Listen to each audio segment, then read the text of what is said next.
So in this video, I'm going to show you how to paint the radial design on your plate that already has the background painted.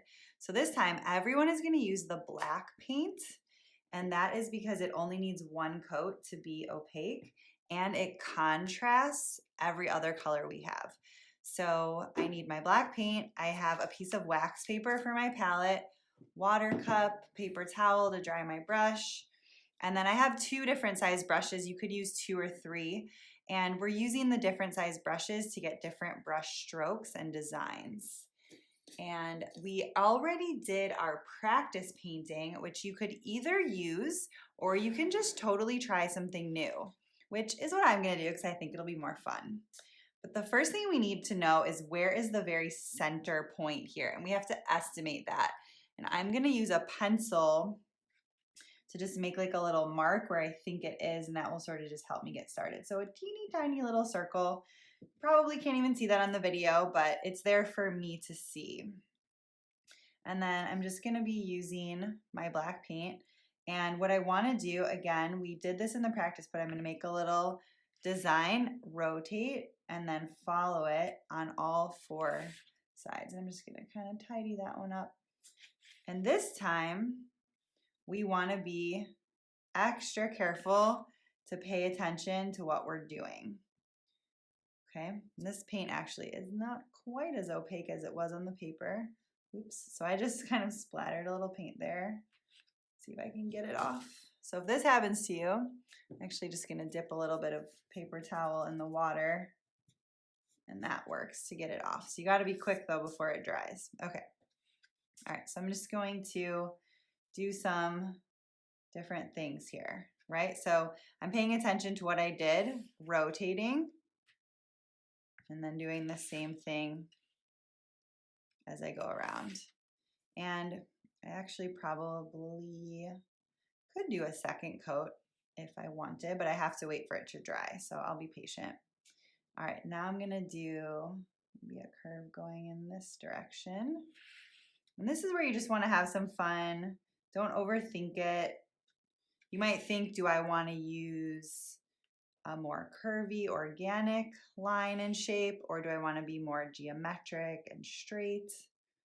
Or you can do a combination of the two, which kind of looks like I am because I have these sort of squares in the middle. I'm just going to fix those up. There we go. Okay, so now I can keep going. I'm going to switch to my small brush. And again, we talked about this in the video for the painting practice assignment. This brush, its bristles are not sticking together quite like I want. Just gonna find a different one. There we go.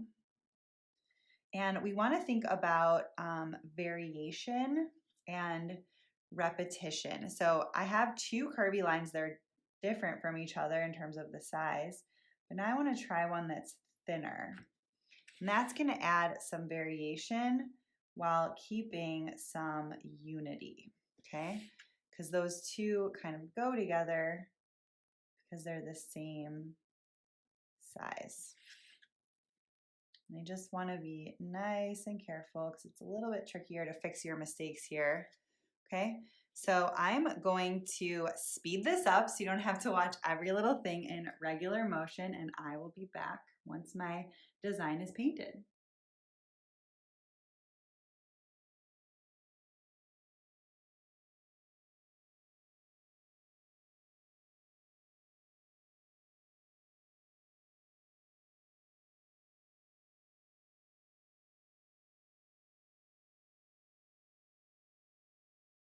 All right, so I have completed my radial design. I'm going to take it out of the plate now. And it looks symmetrical on all sides, no matter where I turn it. You might have noticed there are a few spots where things weren't perfectly even, but I made it work no matter what. One other thing you want to be careful of is this is wet right now, so it needs to dry, so I want to make sure I don't disturb it.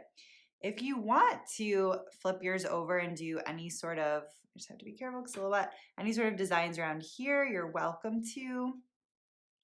It might add a little something special, but it's not required. And at this point, you're going to go into the Last assignment, at least the last painting assignment for this project, and follow the directions on how to take your photos. So I'm gonna have you use the sweep and take a couple different ones so that we can see this the very, very best. And finally, email me with questions and I will really look forward to seeing your finished plates.